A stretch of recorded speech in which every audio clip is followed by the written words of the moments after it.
அந்த மாதிரி முகிலன் என்ற ஒரு பாடல்கள்ல செதுக்கி செதுக்கி செதுக்கி செதுக்கி அந்த அம்பேத்கர் சிற்பி ஆக்கி நமக்கு ஒரு கான்ஸ்டிடியூஷன் கொடுத்தாருல்ல, அந்த மாதிரி இந்திய குடியரசு கட்சிக்கு முகிலன் ஒரு வரலாறு. 2 நாள் காசு நாயை வாங்கி வந்தா கூட 5 கோடி 10 கோடி ஒரு நாய் அதை கொண்டு அவர்கிட்ட விட்டாக்கா கிளாஸ் எடுத்து குடிக்காங்க, நக்கி தான் குடிக்கும். எந்த நாயினா நான் காஸ்ட்லி கிளாஸ் எடுத்து குடிக்குமா? நச்சு போன கூட நக்கி தான் குடிக்கணும் இல்லையா? அந்த நிலைமை என் மக்களுக்கு வரக்கூடாதுன்னு மனசுல நினைச்சு ஆர்டிகல் 14 to 21 வரைக்கும் எழுதி வச்சுருந்தா கண்கண்ட தெய்வம் பாப்பா சாமி.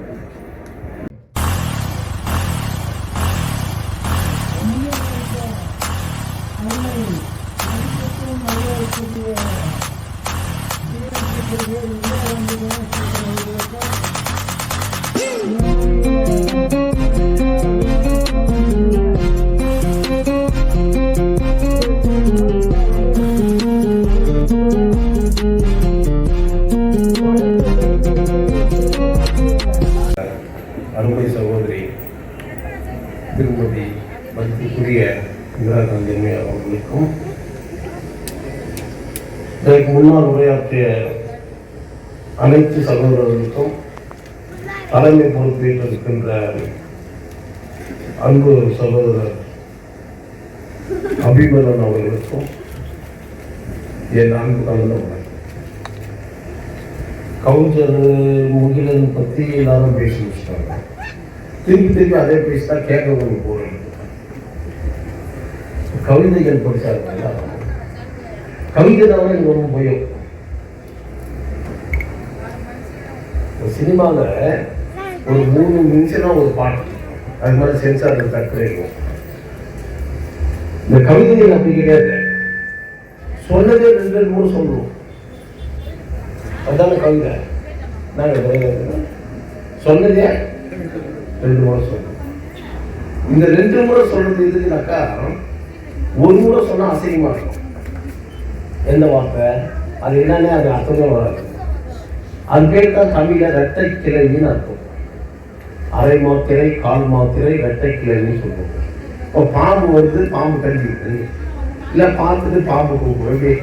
ஐயோ பாம்பு, ஐயோ பாம்பு அசிங்கமா இல்லை. இது ஒரு சொல் மாத்திரை. அந்த ரெட்டை கிளை மாத்திரை கூட அந்த கூட இன்னொரு சொல்ல சேர்ந்து வரணும். ஐயோ பாம்பு பாம்பு அப்படின்னா தான் அதுக்கு இந்த வேலை. ஐயோ பாம்பு, ஐயோ பாம்புனாக்கா சிரிப்பு வரும்.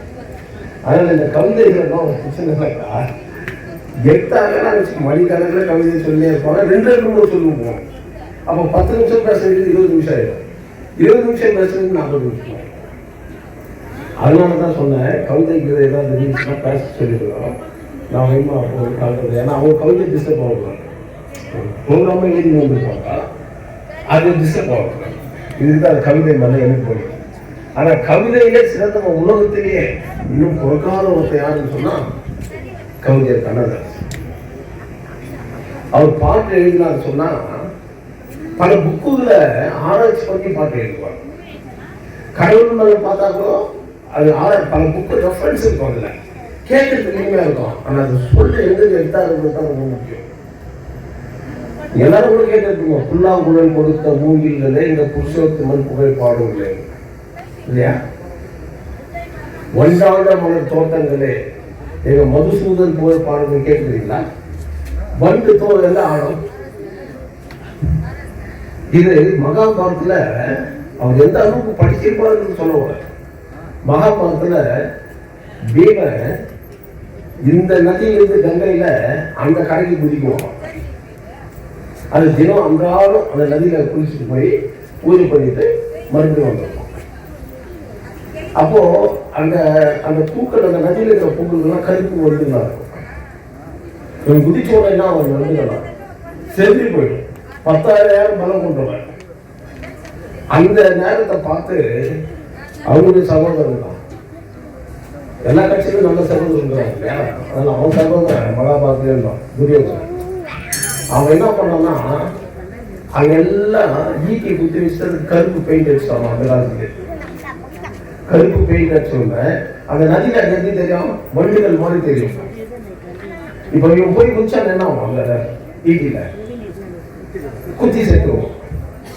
இத இவனுக்கு குருவாக நண்பர் கிருஷ்ணர் அவரு பார்த்துட்டாரு இந்த சதி செய்திருக்காங்க. அப்போ இவன் அந்த இடத்துல வந்து என்ன போய்மாட்டேன் எப்போ பார்த்தாலே அங்கிருந்து குச்சி அவன் தூரம் போய் போற இந்த தண்ணி மேலேயே பார்த்து குச்சி காட்டா பார்க்கலாம் ஒரு சக்தியை அப்படின்னு சொன்னாரு. அவன் தானே கிருஷ்ணா என் பலத்தெல்லாம் சேர்த்து இந்த கரையில் அந்த கரைக்கு தனியாக போயிடும் அப்படின்ட்டு இந்த கரையில அந்த கரைக்கு குச்சிட்டான். அப்போ இவன் உயிர் தப்பிச்சிட்டானா இல்லையா? அதை எடுத்து தான் அவர் போட்டு சொன்னது. வண்டாடம் நுங்கை நதி கோட்டங்களே இது மதுசூதன் புகழ் பாடல்களே தூரம் பாட்டு தானே கேட்போம். பாஞ்சாலி தூயில் இருக்கும் போதும் தன் கை கொடுத்தான், பாண்டவர்கள் போர் பொழுது சங்கை எடுத்தான், பாண்டவர்களுக்கு உள்ள பங்கை கொடுத்தான். போருக்கு சங்கு ஊதுனான். பாண்டல கிருஷ்ணா என்னை காப்பாற்ற இல்லையான்னு சொல்லும்போது தன் கை கொடுத்தான். சரியா வந்துருந்துச்சு. பாண்டவர்கள் போர் பொழுது சரியான பங்கு பிரிச்சு கொடுத்தான். இதுல மக்கள் கேள்வி கேட்பாங்கன்ற பயத்துல அந்த கவிஞர் என்ன எழுதினாருன்னா எங்களுக்கு என்ன செய்தாரு இவருக்கெல்லாம் செய்தாரு அப்படின்னு கேட்குவாங்க தான் நாம் படிப்பதற்கு கீதை என்றும் பாடம் கொடுத்தாரு எழுதினார். தெரியவாங்க இந்த மாதிரி கவிஞர் இந்த மாதிரி நிறைய சொல்லிட்டு போறோம் கவிஞரை பற்றி. அப்படியாப்பட்டது பத்மஸ்ரீ பட்டம் கொடுக்கல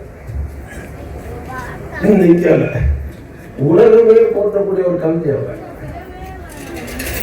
அவங்க நிகழ் யாருமே கிடையாது.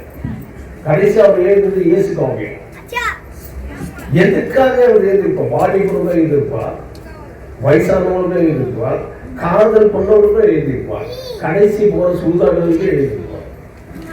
வீடு வரை உறவு, வீதி வரை மனைவி, காடு வரை பிள்ளை, கடைசி வரை யாரும். ஓ நம்ம அசோகன் கூட சொன்னார் பௌத்த மதத்துல. எங்க அசோகன் அவர் சொல்லும்போது சொன்னார் கிணத்துல ஒரு தண்ணி வச்சுட்டு புத்தனுக்கு தொழில் மாடலையும் வயிற்றுலையும் வச்சுக்கணும் இல்லையா? ஏன் மாடல் அடிக்கிறது சொல்லு பார்க்கலாம். ஐயோ இப்படி அடிச்சுனார் ஒரு ஆள் அப்படின்னு திட்டுல வருது. மாடல ஜோடா ஏன் அடிக்கிறாருன்னா அந்த ஷாக்ல ஹார்ட் அட்டாக் வரக்கூடாதுங்கிறதுக்காக தான் மாடல் அடிக்கிறது. அழிச்சு விடுவோம் சொல்ல இந்த வேதனைக்கு தான் சாவுல மன வேதனை அவங்களோட அவங்க அடிச்சு நடுவு. இது ஒரு குரூப், பாசத்துக்கும் ஆசைக்கும். இன்னும் ஒரு குரூப் இருக்கு. ஒருத்தர் இறந்து போயிட்டாரு, பந்தல் போட்டுருக்காங்க. அந்த பந்தல் ஃபுல்லா பாவம். 4 பேர் வந்தாங்க. 4 பேர் வந்து இறந்தவங்களுடைய பூவுக்கும் துணைவியாரை பிடிச்சி அந்த தாயாரை அழுகுறாங்க. அதில் ஒருத்தி பாவகாவை பார்த்துட்டான். சரியான பாவம் அப்படின்னு எப்படி பிடிச்சி அழுகுறாளா? ஐயோ ஐயோ ஐயோ ஐயோ பந்தலிலே பாவகா, பந்தலிலே பாவகா. அதுக்கு இன்னொருத்தையும் இந்த அம்மா கட்டி பிடிச்சிக்கினேன். போக சொல்ல எடுத்துக்கலாம், போகும்போது எடுத்துக்கலாம், பந்தலிலே பாவகாலாம். செத்த முன்னாடி சும்மா இருப்பாளா? அவங்க உஷாரா கவனிச்சுட்டா. ஓ வந்துட்டு பாவகம் கொண்டு வந்துருக்காங்க. அவங்க என்ன சொன்னா, பந்தலிலே பாவகா, பந்தலிலே பாவகா, விதைகளவோ விட்டு இருக்குது பாவிலே பந்தலிலே பாவகா. பார்த்தியா இறப்பு எப்படிங்கிறது. அதனால எஸ்பி முகிலன் ரொம்ப நல்ல மனுஷன். சின்ன உதாரணம் சொல்லணும்னா ஒரு பெரிய சிற்பி தான். பெரிய சிற்பி, கல் செய்கிற சிற்பி. அவங்க கண்ணுக்கு ஒரு சின்ன கல் கிடைச்சா கூட அது ஒரு உருவத்தை உருவாக்கிடுவோம். அவங்க கண்ணுக்கு தெரியுமா இந்த கல்லுல ஒரு வீரன் இருக்கான். அந்த பாறையில ஒடிச்சு எடுத்துன்னு வந்து அந்த வீரன் செது. இந்த கல்லுல ஒரு பேரழகி இருக்கிறா அப்படின்னு அந்த கல் எடுத்து வந்து சிரிப்பி வைக்குவோம். இப்படி ஒவ்வொன்றும் சிறந்த சிற்பி உலகத்தில். அவங்க ரொம்ப கேட்டாங்களாம், நீ எப்படி அழகழகா செதுக்கிற அப்படின்னு சொன்னா, ஒவ்வொரு கல்லுலயும் ஒரு உருவம் இருக்கும். அதை நான் கவனிச்சு அந்த கல்லு எடுக்குவேன். நான் செதுக்கிறது இல்லை, அதை சுத்திக்கிற அசுத்தத்தெல்லாம் தட்டி தட்டி எடுத்துக்குவேன். அப்ப அந்த உருவம் தானாவே நிற்கும். சுத்தி இருக்கிற அந்த கல்லுங்கிற அந்த தேவைப்படாததெல்லாம் ஒழிச்சு எடுத்துனாக்கா அந்த உருவம் அது இருக்கும். அதான் என்னுடைய கலை அப்படின்னு சொல்லிட்டு என் வாழ்நாள் ஒரு ஆசை இருக்கு, ஒரு புத்தர் சிலை செய்யணும் அப்படின்னு. தேடுறான் தேடுறான் தேடுறான் தேடுறான். எந்த காலத்திலே புத்தருடைய உருவம் கிடைக்கலாம்.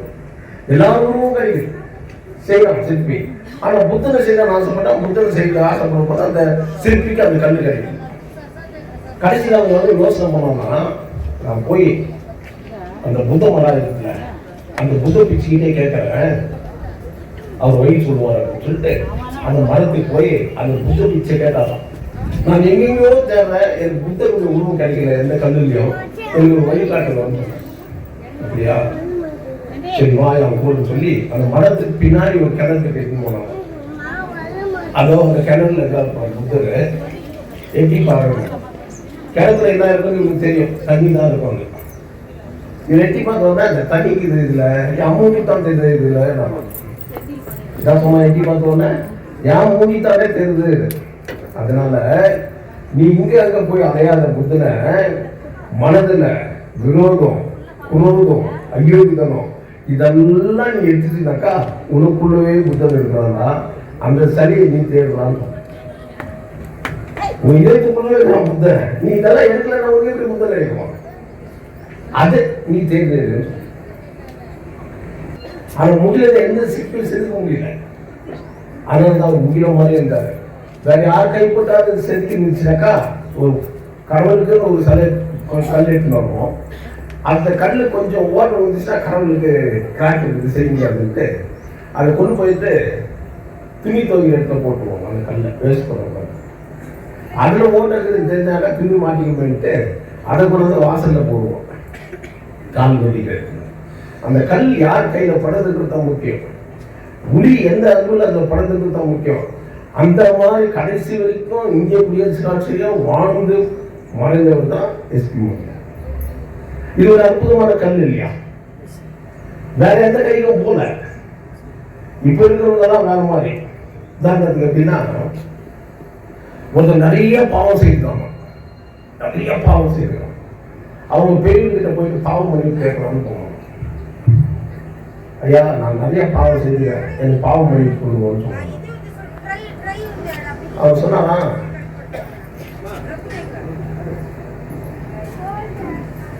பாவம் பண்ணி கொடுக்குமா, நிறைய பாவம் செய்யறியா? ஆமாம்.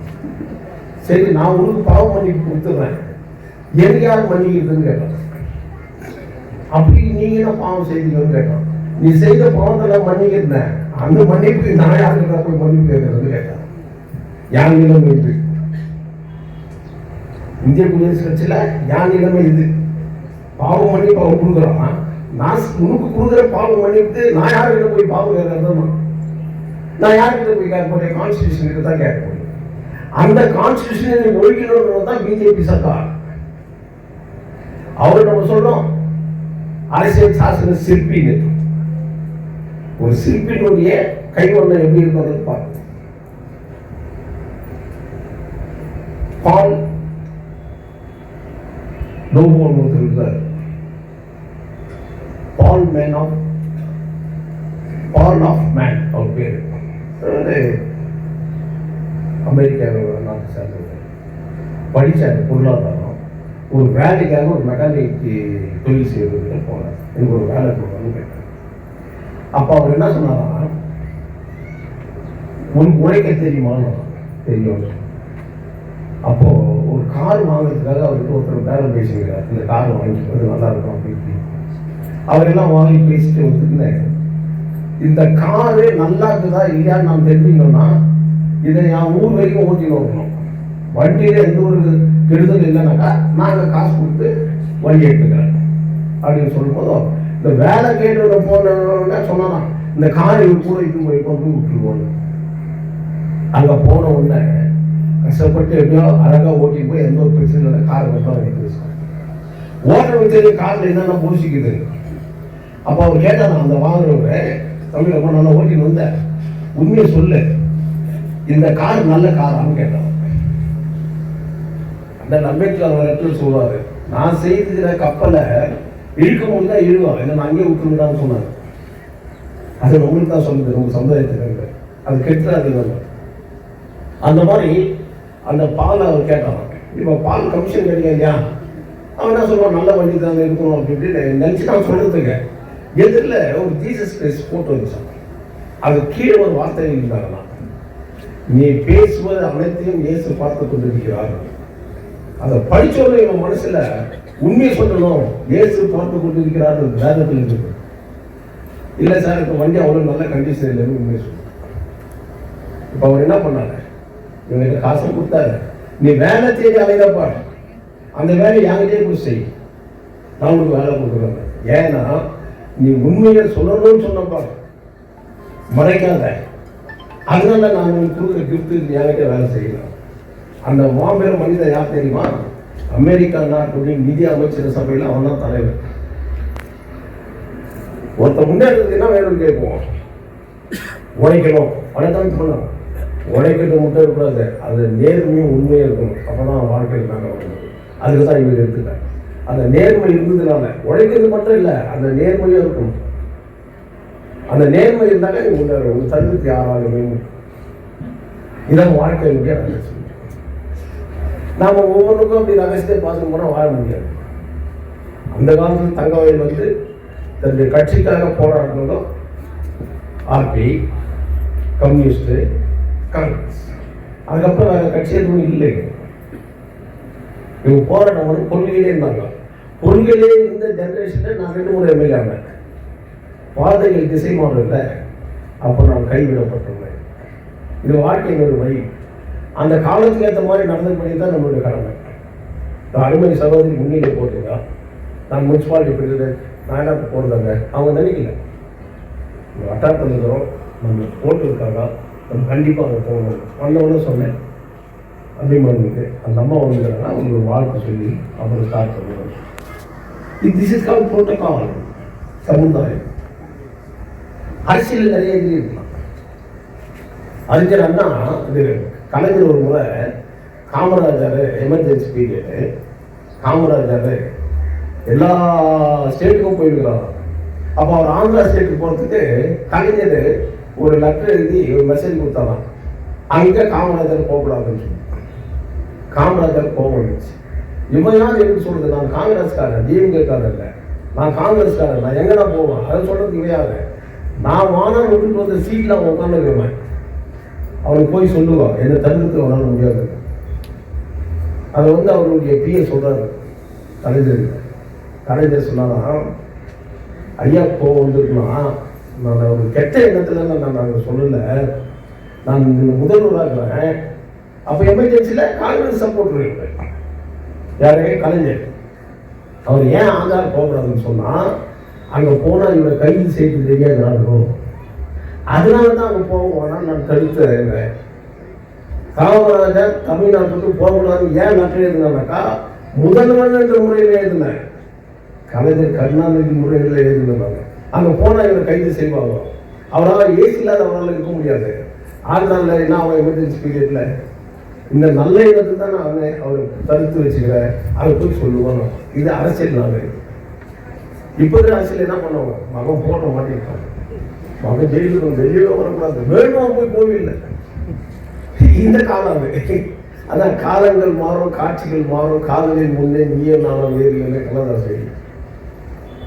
அவர் இளைஞர்கள் மட்டும் ஆயிடுதான், மறைந்த அன்பு எஸ்பி உங்களுடைய காதலுக்கும் செத்தாயிடும். ஒரு வார்த்தை கூட எனக்கு வரைக்கும் அவர் என்னை எதிர்த்து பேசணும் கிடையாது. அவர் வயசுக்கு 84 வயசு அவர் வாழ்ந்து இருந்தது குடும்பத்தார் வருத்தம் இருக்கலாம். ஆனால் எனக்கு உண்மையில அது அவ்வளோ வருத்தமாக தெரியும். ஏன்னா அதுக்கும் மேலே வயசானா ரொம்ப கஷ்டப்பட்டு 84 மாதிரி தெரியாது இருந்தார். வீட்டுக்கு தொந்தரவு கொடுக்கறதா இருப்பார், பல ஆயிரம் லட்சம் செலவு பண்ணது இருந்தார். உலகத்தாங்க அமைதியாக போயிட்டாரு. இவங்க புண்ணியமாக தானே. சில பேர் லட்சக்கணக்கில் செலவு வச்சு சாப்பிடுவோம், நகை நெட்டு வச்சு எப்படியாவது காப்பாற்ற வருவாங்க, கடைசியில் முடியாது போவோம். அவனும் மண்ணு போயிட்டான், இவனும் பிச்சை. அந்த நிலைமையிலான மறைந்தா இருப்பாங்க. அந்த கவிஞர் முகிலனுக்கு இந்திய குடியரசு கட்சி சார்பாக பல வகையில் அவர் நம்ம நன்றி நினைக்கிறோம். எல்லா வகையிலும் நன்றி. இவங்கெல்லாம் அரசியல்வாதிகள் நம்ம சொன்னாங்க, அரசியல் பேசுவாங்க. சினிமா நடிகரை கூப்பிட்டு வந்து இதெல்லாம் நடிகர்னா அவன் நடிகை தான் செய்வான், கலாகால சமாவேஷம் இருப்பான்.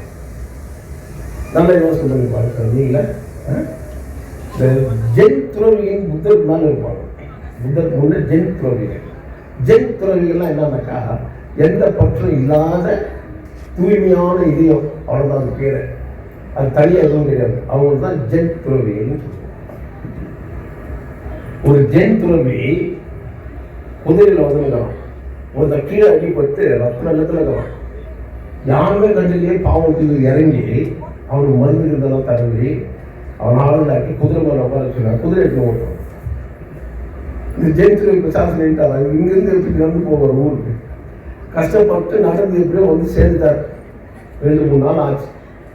சந்தையில் போய் நமக்குன்னு ஒரு குதிரை வாங்கலாம்னு போனார். போனால் அந்த குதிரையை விற்கிறதுக்கு எத்தனை முடியாதாங்க அவங்க நின்று விற்கிறதுக்கு பேசிக்கிறான்.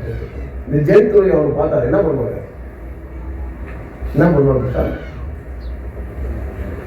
இவன் பார்த்துட்டா இவன் குதிரை தானே விற்க எடுத்து வந்துக்கலாம்.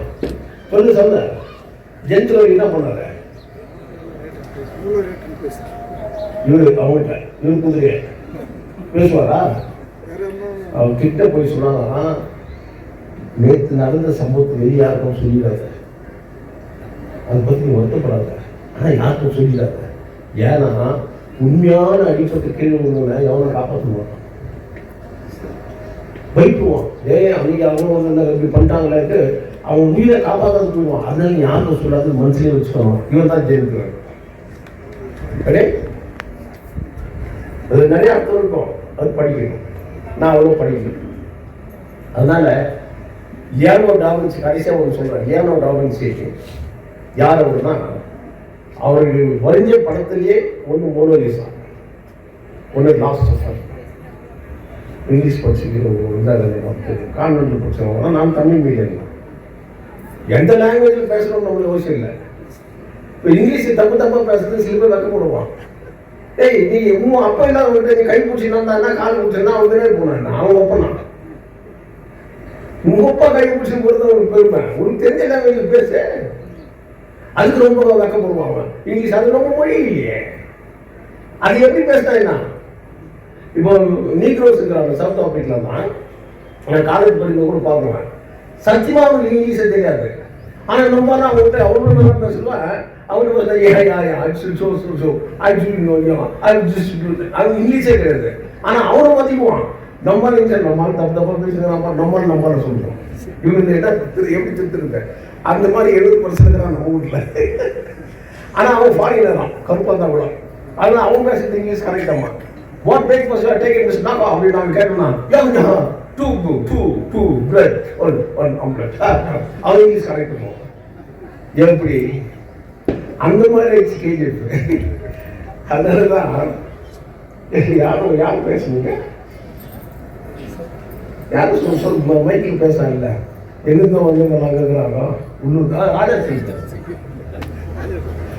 பேசினாங்க. உள்ளூர்ல இவங்க 2 பேர் தாங்க. ஒருத்தர் மறைச்சிட்டாரு இருக்காரு. அப்படின்னா அர்த்தம் நான் மறந்து நோக்காரு. 2 தலை இருந்தாங்க. அதில் ஒருத்தர் போய் சேர்த்தாரு. இந்த ஒருத்தர் தான் இருக்கிறான். நானும் போயிட்டு இந்த ஊரில் எக்ஸாம் கிடையாது. அது யாருக்கிட்டையும் சொல்ல முடியாது. எந்த நேரத்தில் போவேன் எப்போ போனேன். ஆனால் மனம் பக்குவம் அப்படின்னு வருது. எதுவுமே ஒன்று எல்லாமே மாய போய் எவ்ரிதிங் இஸ் அதெல்லாம் நதி ஓடினே இருக்கும். அந்த சிற்பி எப்படி அந்த கல்லில் இது இருக்குது, இந்த உருவம் இருக்குது. நான் உருவத்தை செஞ்சிடல, வெறும் அந்த ஓட்டைங்க அதில் வேஸ்டாக கல் மட்டும் எடுத்தேன். அப்போதானே அந்த உருவமே வச்சுன்னு சொன்னாங்க. அவர் இந்த நாட்டில் இருக்கிற வேஸ்டே எடுத்தாங்க. அன்னைக்கு மக்கள் வாழவான்னு சொன்னாங்க. அதுதான் அவங்க சிற்பி.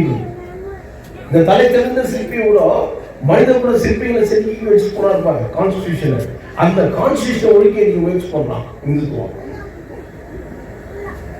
நீ நான் இந்து வான்னு கூப்பிடுறான். ஆனா அவன் இந்து தான் நான் உயர்ந்த இந்து நீ தாழ்ந்து இருந்துன்றான். அப்போ நம்ம மாநிலத்தோட போய் கடவுள் கும்பிட்டு இல்லை. அப்படி கும்பிடாத போனா என்ன ஆயிடும்? கிறிஸ்துவனெல்லாம் இந்துவில் எதிர்க்கிறோம். கிறிஸ்துவம் சரியில்லை, மலை மாற்றணும், அவங்கள கேஸ் புக் பண்ணணும் இந்துத்துவான்.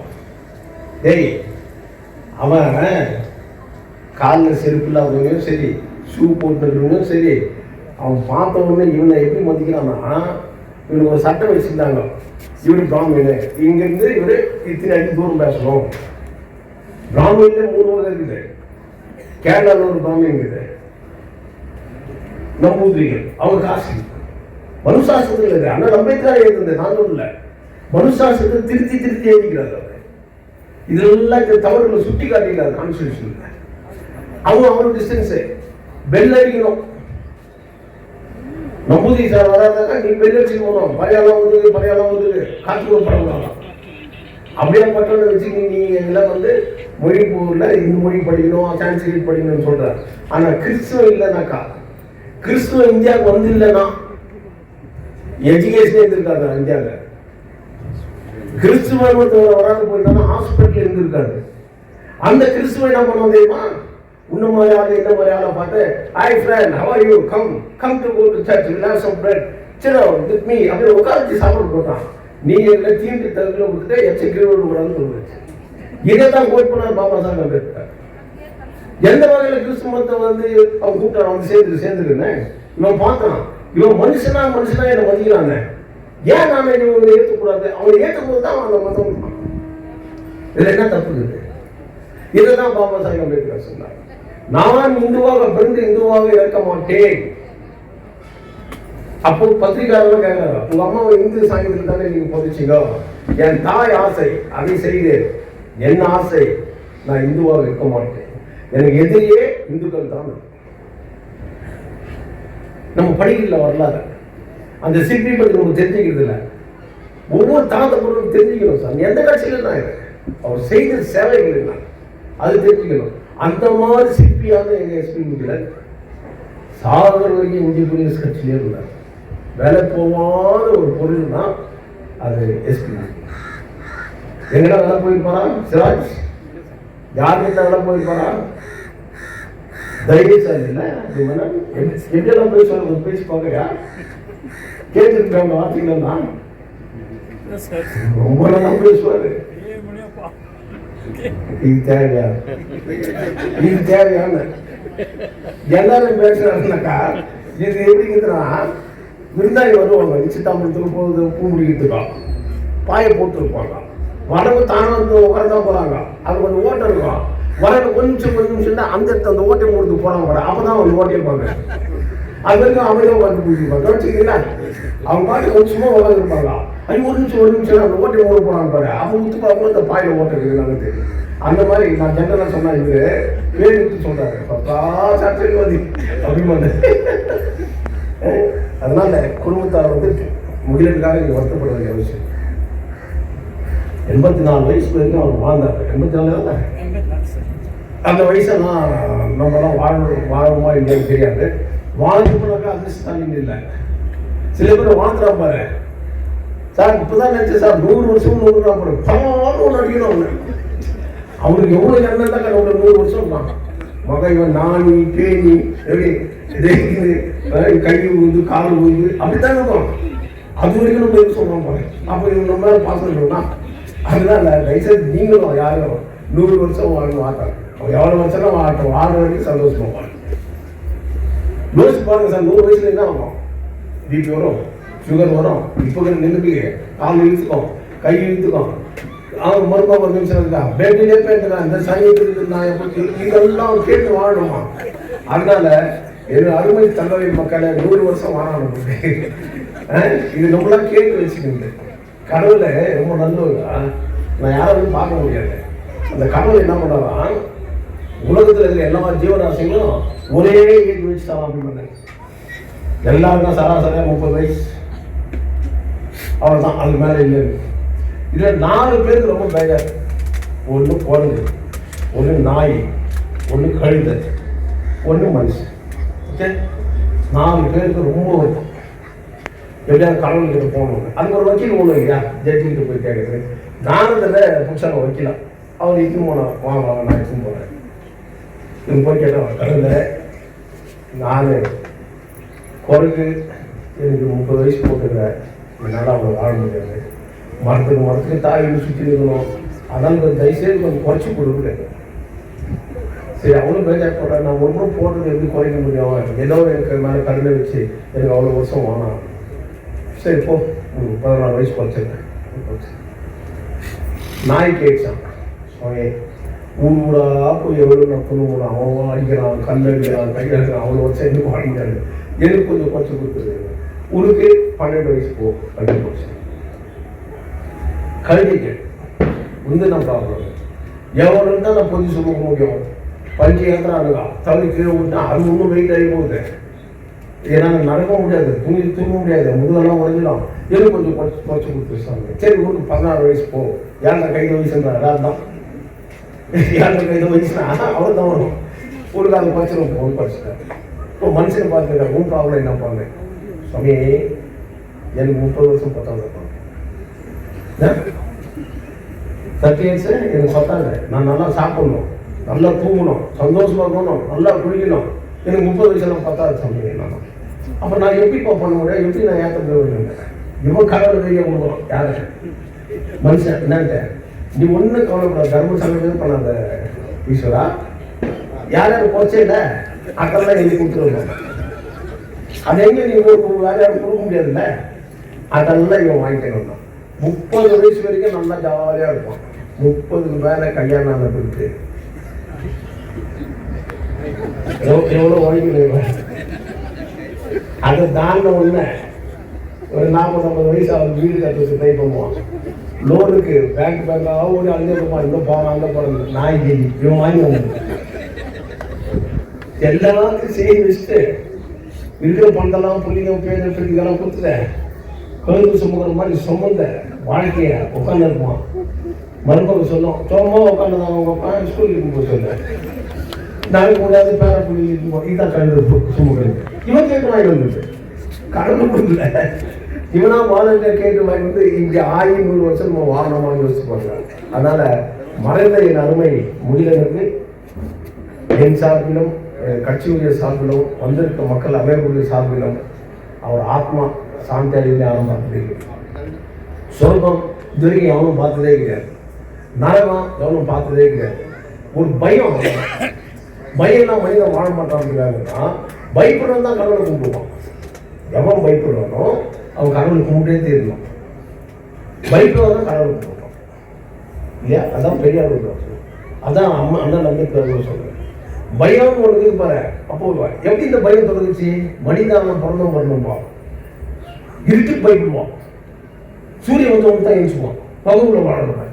இருட்டுக்கு பயந்தான், பாம்பு கச்சா சேர்த்துருவோம். நம்ம பாம்புக்கு பயந்தான் கும்பிட்டான், வணங்கணும் தூங்கி வருது. கேட்டப்போ அவனுக்கு வணங்க மாட்டாரு, முன்னாடி சொல்ற சாயங்காலம் வந்தாலும் சொல்லிடுவான். இப்படி பயந்து வாழணும் மனிதன். அதனால வாழ்க்கையில எந்த நேரத்தில் நீங்க பாரு, கர்நாடக மாநிலத்தில் அந்த அம்மையார் சொல்றேன், முனிசிபாலிட்டி ரொம்ப பொண்ணு, அதுவும் நம்ம தமிழ் லைனில் பிறந்தக்குள்ள தான். லைனில் பிறந்தனாலாம் மற்றவங்க எழுதுவீங்களா? லைனில் பிறந்தவனால அபூர்வம், வைரம் மாதிரி அவன் கருப்பு அடுப்பு கறியில் தேய்த்து ஒடுக்கிருப்பான் வைரம். அவன் தான் இந்த மண்ணில் பிறந்தவன். ஏன்னா இந்த மண்ணில் பிறந்தவனா அவன் முட்டாள் கிடையாது, அவன் புத்திசாலி. ஆனால் சந்தர்ப்ப சூழ்நிலை அவன் மாற்றிக்க முடியல. அவன் மாற்றினானாக்கா இந்த மண் தங்கமாக ஜொலிக்கும். அவனை தான் நான் சொல்ல முடியும். ரொம்ப சொல்லிட்டு இருக்கிறேன். அதில் சில பேர் சொல்லுவாங்க, அந்த மாதிரி நல்ல மனுஷன் யாரும் கிடையாது சார் சொல்லிட்டு டக்குன்னு சொல்லுவான், வாங்கிட்டேன். ஏன்னா டேய் வாங்கிக்கிறதுனால தான் நான் பேசுகிறேன். அது ஒன்று தான் சார் நாளைக்கு ப்ராப்ளம், ஊமி ஆகிருக்கா சார். அப்போ என்னன்னுவான், ஏற்க பேச மாட்டேங்கிறாரு எப்படி சார் அப்படி. அந்த மாதிரி இதெல்லாம் வந்து ஏற்றுக்கு போட்டியாக பேசிட்டு போகுது. அதனால் இந்த மண் நம்ம மண், இது நல்ல மண். மைசூரில் மண்டியாவில் இதெல்லாம் வந்து இப்போ பாரு, ஒரு நாளைக்கு 4-5 ஹார்ட் அட்டாக், 5-6 ஹார்ட் அட்டாக். நமக்கு ஹார்ட் அட்டாக்னாக்கா நீங்கள் எங்கே எடுத்து போவாத, நேரம் இங்கே கண்டைக்கு வந்து நீ அங்கே போனால் கோளாறுவான். அங்கே போய் இறங்கணுன்னா வழியிலே போயிடுச்சிருவோம். ஏன் ஒரு தூரம் டீசல் வேஸ்ட்டு இல்லையா? டீசல் வேஸ்ட் ஆகிடும். அதனால வரிசையா நேரம் இது வந்து இதுதான் நிலைமை. இன்னைக்கு தங்க வயதில்லை. இது மாற்றி அமைக்கக்கூடியது வருங்கால அரசியல் தலைவர், வருங்கால வாலிபர்கள் கிட்ட, வருங்கால என் பெண்மணின்னு கிட்ட அறிவிப்பூர்வமா நீங்க வாழ்ந்து வருங்கால நம்ம சமுதாயத்துக்கு என்ன செய்யணும் இந்த மண்ணுக்காக, அதை மட்டும் நீங்க யோசினீங்கன்னாக்கா இந்த தங்கவயல் சிறப்பாகவும் சீராகவும் இருக்கும் என்று கூறி எனக்கு வாய்ப்பு கொடுத்த தலைமை அபிமன்னன் அவர்களுக்கும், எனக்கு முன்னாள் உரையாற்றிய அன்பு சகோதரர்களுக்கும், அருமை சகோதரி சேர்த்து பிரசிடென்ட் அவர்களுக்கும், தாய்மார்களுக்கும், குடும்பத்தாருக்கும் என் அன்பு வணக்கத்தை உருவாக்கி கொண்டு அருமையான எஸ்பி முகிலனை குறித்து பேசுவதென்றால் துரைராஜேந்திரன் அவர்கள் எல்லாவற்றையும் கூறிவிட்டார். அருமையண்ணன் களப்பணியிலே ஒரு வீரனாய் திகழ்ந்தார். என்னை பொறுத்தவரையில் எப்பேற்பட்ட எதிர்ப்புகளையும் தாங்கி நின்று இயக்கத்திற்காக குரல் கொடுக்கிற ஒரு சிம்ம தலைவனாக எஸ்பி முகிலன் அவர்கள் திகழ்ந்தார். மேடையிலே உரையாற்றுகின்ற பொழுது, எதிர்கட்சிக்காரர்களை சாடுகின்ற பொழுது ஒரு அச்ச உணர்வு ஏற்படும். இவங்க என்ன பண்ணிடுவாங்க, நம்ம அந்த நிலை இல்லாமல் எப்பேற்பட்ட தலைவனானாலும் தங்கவேல் சிங்கம் சிஎம்ஆர் முகத்தை குறித்தோ தளபதி எஸ் ராஜேந்திரனை குறித்தோ யாராகிலும் தவறாக பேசினார் எடுத்த எடுப்பிலேயே கனத்த சொற்களோடு அவர்களை சாடுகின்ற வல்லமை அருமையான எஸ்பி முகிலன் அவர்களுக்கு உண்டு. இயக்க பணி ஆற்றுகின்ற பொழுது அரசியல் களத்திலே ஒவ்வொரு கிளைக்கழகங்களும் இயக்க தொண்டர்களை அணுகி எப்படி இயக்கத்தை தழைத்தோங்க செய்ய வேண்டும் என்பதிலே வளமான கருத்து கொண்டவர். சிங்க தலைவன் சிஎம்ஆர் முகத்தின் படையிலும் தளபதி எஸ் ராஜேந்திரன் அவர்களுடைய வருகையில் இருந்து மரண தருவாய் வரையிலே அவரோடு ஒன்றிணைந்து இயக்க பணியாற்றியவர்கள். அவருடைய சொற்கள் கணீர் கணீர் என்று இருக்கும். இந்த நிலையில் அருமையின் எஸ்பி முகிலன் அவர்கள் தன் வாழ்நாள் முழுவதும் ரிபப்ளிகன் பார்ட்டியின் வளர்ச்சிக்காகவே தன் வாழ்க்கையை அர்ப்பணித்துக் கொண்டார். பிஜிஎம்எல் தொழிற்சங்கத்திலே தொழிலாளர்களின் போராட்டத்தின் பொழுது ஒரு கருவியாக நின்று அந்த தலைமைகள் என்னை கட்டளையிடுகிறார்களோ அந்த கட்டளைக்கு அடிபணிந்து வீரமாக செயல்படுகின்ற ஒரு உன்னதமான தலைவராக தலைவர் எஸ்பி முகிலன் அவர்கள் திகழ்ந்தார்கள். தலைவர்களே, இங்கே மேடையில் அமர்ந்து கொண்டு இந்த படத்தை திறந்து வைத்த பாலாறு இருக்கும், தேனாறு இருக்கும், காவேரி ஆறு இருக்கும், பொன்னி ஆறு இருக்கும், பவானி ஆறும் இருக்கும். ஆனா இதயத்தில் குடிகொண்டு இருக்கும் நம்ம ஐயா எஸ்ஆர் அவர்களுக்கு நன்றி. படத்தை திறந்து வைத்ததினால் அவர் குடும்பத்தாருக்கும் நன்றியை கூறுகிறேன். அவர் பெற்ற பிள்ளைகளுக்கு மிக மிக நன்றி. அதுபோல யாரையுமே அப்பாவை மருமகனுங்கோ மகனுங்கோ எல்லாம் சேர்ந்து உறவுகள் எல்லாம் ஒன்று சேர்ந்து யாருமே அதுபோல அவர் சாவை எடுத்தது தங்கவயலில் இல்லை. அந்த குடும்பத்தாருக்கு நன்றியை கூறுகிறேன். ஏன் என்று சொன்னால் இங்க வருவார்கள் போவார்கள், வருவதும் போவதும் தெரியாது, யார் வராங்க யார் போறாங்கன்னு தெரியாது கேஜப்ல. ஆனா நிலையோடு நிறைந்து நின்றவர்கள் இருவர் தான். ஒன்று சிங்கம் போல் உழைத்த அண்ணன் பக்தவச்சலமோ, தங்கத்தை வாரி தந்த தங்கவயலில் பிறந்த பெரியவர் எஸ்ஆரும் தான் இன்னைக்கு நிலைத்து நின்று கொண்டிருக்கிறார்கள். அது யாரோ வருவாங்க யாரோ போயிடுவாங்க, காரிய வீட்டில் அதெல்லாம் பேசக்கூடாது. ஆண்டி எங்கே, அரசனும் எங்கே, கவிஞன் எங்கே, முகிலனும் எங்கே, ஆவி போன பின் கூடுவார் இங்கே. அதுபோல முகிலன் அண்ணன் அவர்கள் சிறந்த பேச்சாளர், சிறந்த கவிதை எழுதுவார்.